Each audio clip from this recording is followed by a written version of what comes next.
From all we ever hear about WWE, working there can cause more frustration than the 6-week-long tantric crash course. But in most cases, that's without the sweet, sweet release at the end. Instead, the only thing being spunked is talent up the wall. One such superstar whose skills are being wasted is Cedric Alexander, the former cruiserweight champion who had an amazing series of matches when he held the purple belt, was brought to Raw as a prospect, supposedly earmarked for big things by Paul Heyman, but ultimately got to dress up as a janitor and lose to AJ Styles. And then now he's been squashed by Riddick Moss on Raw. And admittedly, a 24/7 championship squash match is an advancement of sorts on their initial idea for that title being only about roll-ups and Drake Maverick being denied entry into Bonesville, but it is a drop down the card for Cedric, who was challenging for the US title not that long ago. Now, since the squash, Cedric has been active on Twitter, letting it be known that he's not exactly over the moon about losing to Mojo's mate, Riddick Moss. He tweeted, "Frustrated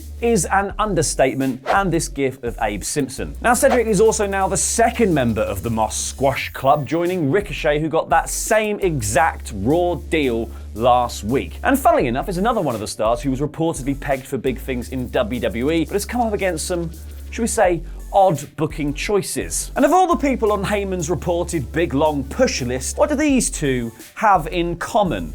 I wonder. I mean, they both do a wonderful springboard clothesline. Another person with a mean springboard clothesline, we've just never actually seen it, is Naiya Jax. Because Naiya has been training for her WWE return and seemingly filming a bit of a special about getting back into the mix, but she hasn't been seen on TV yet. From the sounds of her Twitter though, that isn't exactly by choice. She posted, "I'm just gonna start another 4 horsewomen group so I can get booked," because talent has nothing to do with it. Triggering people in 3, 2, 1.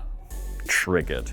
And if Naiya starts her own horsewomen group, and with the quantity of horsewomen currently in WWE right now, if they ever do Evolution again, it's going to have to be held at Ascot. Her tag partner and in-ring buddy Tamina then got in on the action, saying, "I love it how some people get forgotten. Hashtag, it's a damn shame. Hashtag, know your worth." Now, these tweets could obviously be the start of a meta storyline building up to their return, or could genuinely be dirty laundry being aired. Because the current belief is that both are cleared to wrestle, so maybe it's creative decisions keeping them off TV. Hopping back a bit, I mentioned earlier that Cedric Alexander was getting similar treatment on Raw to Ricochet. And looking at Ricochet's trajectory, things don't exactly bode well for Alexander.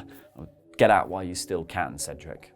Get out. Because Rick's trajectory goes WWE Championship match against Brock Lesnar, squashed by the 24/7 champion, and now an appearance on Main Event. This trajectory is basically the magic bullet theory. It makes no sense. So before Raw hit the air last night, Ricochet wrestled a match against Eric Young on the taping of Main Event. And at least he got to win this one. You gotta go down the ladder until you can find someone you can beat. Which raises the next point. Why doesn't he just go back to NXT? Well, he hasn't exactly ruled it out. Because Ricochet was interviewed by Julie Wright on Good Morning Washington and said of NXT, "That's a place I would like to always call a home for me. It's a place that I enjoyed thoroughly while I was being there. Now that they have more exposure every Wednesday on the USA Network, I think that's huge too." So yeah, for sure. Anytime they need a hand, for sure I will be there. No problem. Please take me back. Please take me back. Please.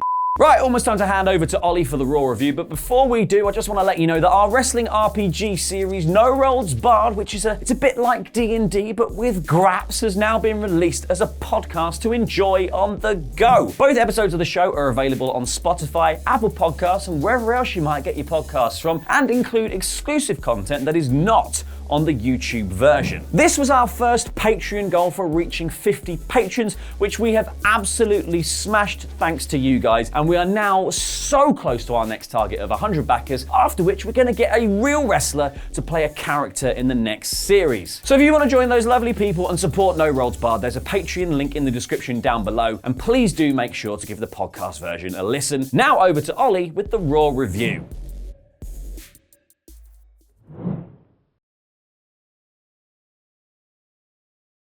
We hardly knew you, fake animatronic spider. Hello, I'm Ollie Davis with the 9th of March 2020 episode of Monday Night Raw. In about 5 minutes. The episode opened with Becky Lynch, who finally knows who she'll be facing at WrestleMania, Shayna Baszler, which we all figured out about 4 months ago, after introducing her own video recap package. Why?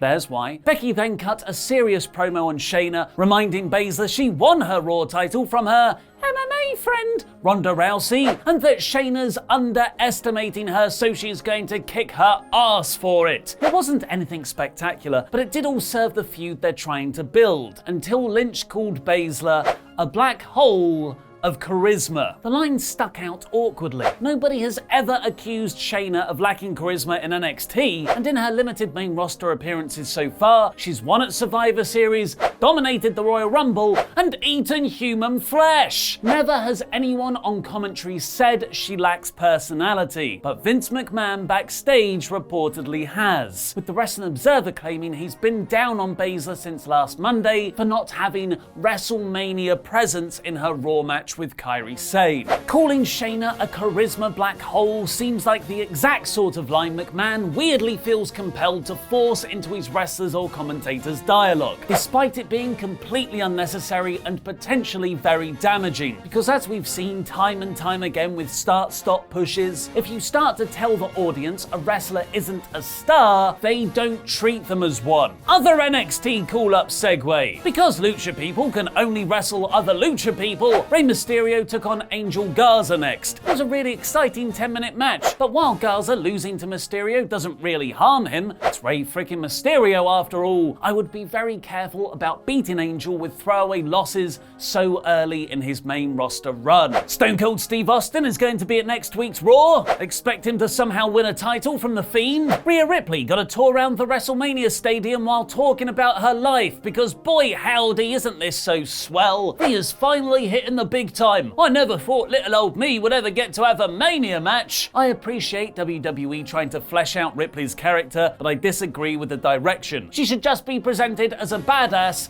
not the standard NXT tale of I've worked so hard to get here, I keep pinching myself every morning to check it's all real. Thankfully, they did just that in the ring, where Charlotte Flair said Ripley will never be the queen, so Rhea punched her in the face. With his kayfabe wife Lana out filming a movie and Rusev being totally fine with his WWE contract, it's totally fine guys, he's really happy. Bobby Lashley squashed Zack Ryder. Drew McIntyre then squashed Eric Rowan's push, like literally. He took the cage Rowan's pet spider is in, a character trait WWE have been building for months, and then squashed it with the steel steps, hit a claymore and won. While it's sad to see Rowan sink to this level after a great summer where his breakout performance made him an upper mid-card monster heel, this spider gimmick was nonsense and he's better off without it. WWE just remembered they've got women's tag team titles. Quick, book a match! The Kabuki Warriors actually cut the best promo of the night, and it was almost entirely in Japanese. Ruby Riott came down to watch them face Natalya and Liv Morgan, who was eventually joined by Sarah Logan, prompting a brawl between the three former Riott Squad faction. I'm already bored, letting the Kabuki numbers get the better of Natalya. Thanks for your support on Patreon, The Rocket Damn Van Sky.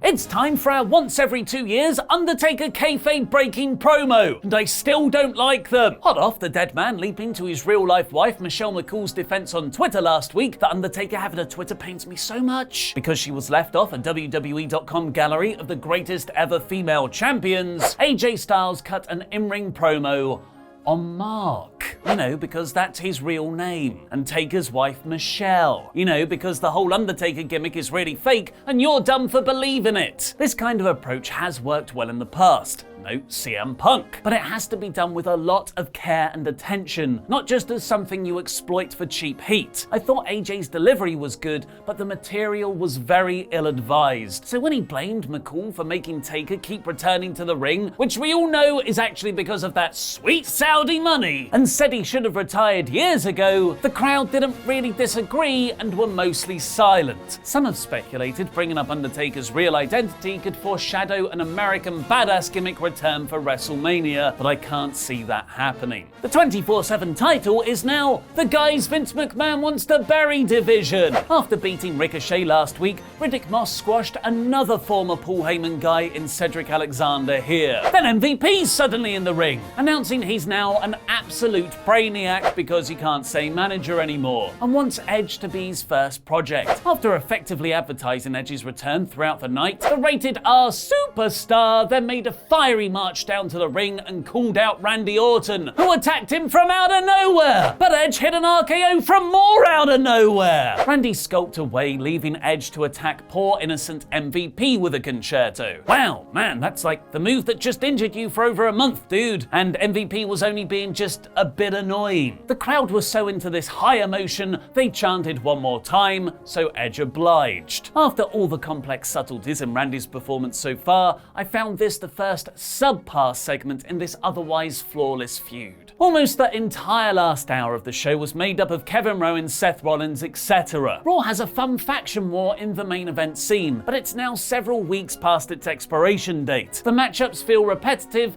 and it's making genuinely exciting action feel like it's going nowhere. KO was taken out by Rollins and his goons earlier in the day, leading to an actual dream match between Aleister Black and Seth, but again, WWE didn't really deliver, instead having it break down into an 8-man tag that Black wasn't even in. Viking Raiders dive, blah blah blah. Street Profits are really over, blah blah blah. Seth stomp, blah. KO attacks, blah. Rollins stands tall, blah. That was this week's Raw in about 5 minutes. Click the eye above my head to let me know what you thought of the show, where you can choose from Rawsome, Core, Average, Poor, and Rawful. I thought this was a very lackluster episode. The main event scene is repetitive, all the young talent we were excited about is being booked in effectively, and it doesn't feel like WrestleMania is just weeks away. This week's Raw is poor. What's the real reason Shayna Baszler dominated the Elimination Chamber? Click the video on the right to find out, and watch that absolutely insane